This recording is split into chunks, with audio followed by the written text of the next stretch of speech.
ទៅមិនដើម្បីចេះភាសាអង់គ្លេសស្ទាត់អាចអានបានអាចធ្វើការបានអានសភៅគេថាសៃហាអីអត់មានសញ្ញាបត្រអង់គ្លេសខ្ញុំអត់មាន IFL អីទេហើយចាំមិនទៅសរសេរសភៅហើយសរសេរខុសមកកណោគេអានហ្នឹងមិន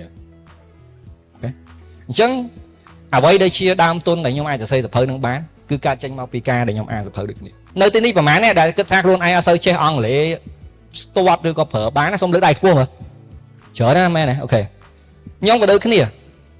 បើរៀនអង់គ្លេសតាំងពីឆ្នាំទី4រហូតដល់ចូលធ្វើការឆ្នាំទី1ហើយដល់ពេលហ្នឹងបាទខ្ញុំចាប់ដើមសួរខ្លួនឯងណាតើខ្ញុំគួរបន្តរៀនអង់គ្លេសដល់ពេលណាទៀតប៉ុន្តែសួរតើខ្ញុំប្រើកើតអត់ No ចឹងសួរធ្វើម៉េចឲ្យខ្ញុំអាចមកសរសេរសភៅកើតគឺឆ្លងតាមការនិយាយដែលខ្ញុំអានសភៅខ្ញុំអានសភៅច្រើនទៅពេលដែលខ្ញុំយល់ថាសភៅគឺមានសារៈសំខាន់អញ្ចឹងការប្រើប្រាស់ពាក្យពេចន៍ការនិយាយស្ដីការសន្ទនាការធ្វើការគឺខ្ញុំពេលខ្លះខ្ញុំប្រើពាក្យដែលខ្ញុំអានចេញពីសភៅទាំងអស់អញ្ចឹងការអានសភៅពេលខ្លះអ្នកនរគ្នាអាចយល់ idea មួយដែលអ្នកនរគ្នារៀនប៉ុន្តែអ្វីមួយទៀតអ្នកនរគ្នាចេះទៅលើ language ខ្ញុំឃើញពាក្យច្រើនអត់មានណាគេចែកម្លែករឿងហ្នឹងឯង